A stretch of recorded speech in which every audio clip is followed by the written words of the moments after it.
start. Mr. Vice Chairman, I wish to make a few observations of a general nature on the appropriation bill. I know that this is an appropriation bill and not the finance bill, but perhaps it is permissible to make a reference to the policies which underlie this bill. The bill, in its broad feature, is having regard to all the circumstances that prevail in this country, a reasonable measure and deserving all the support of this House. We were left behind 200 years back in the struggle for life. The Industrial Revolution bypassed us. We are now in the atomic age, and we have somehow or other, if we wish to exist as a decent country in the world, to make up for lost time.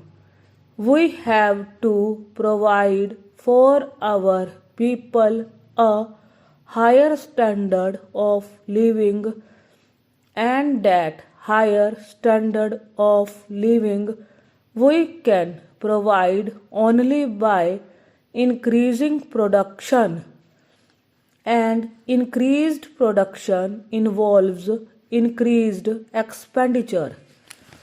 You cannot have increased expenditure without heavy taxation, and it is inevitable, therefore, that the tendency to tax more and more should increase with the expansion of states' activities.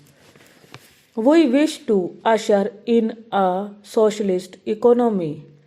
Let us be clear as to what we mean by a socialist economy. We have heard a great deal about the private sector and the public sector. Well, we have got a mixed system of economy, and I supposed we have to be fair to the private sector. But there is just one thing about it that you must be clear about. In a socialist economy, the direction of investment and the control of investment must rest in the hands of the state. In a socialist economy, the public sector must dominate the private sector. All this is vital for a socialist economy. I was glad for that reason to find as an ordinary citizen who was engaging himself in legal studies that we have nationalized life insurance. I hope we shall maintain and continue that policy.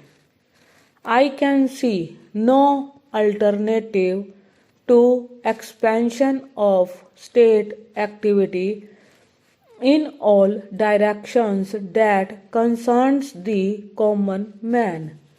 It is only in some such way that we shall be able to provide employment to our hungry millions. Of course, it does not mean that every tax is a good tax. as one who rather likes to be described as a socialist. I have a little objection to indirect taxation. I think the better way to deal with the problem of taxation is to tax those are in a position to bear the burden of taxation. We find the richer classes always saying that the taxation is very heavy, even if the taxation was moderate.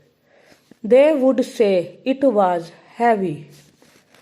But it is extraordinary that when once a tax of a direct nature has been levied, the industry is able ultimately to adjust itself to the conditions imposed by the tax, and therefore we have to do a little dynamic thinking in these matters. Stop.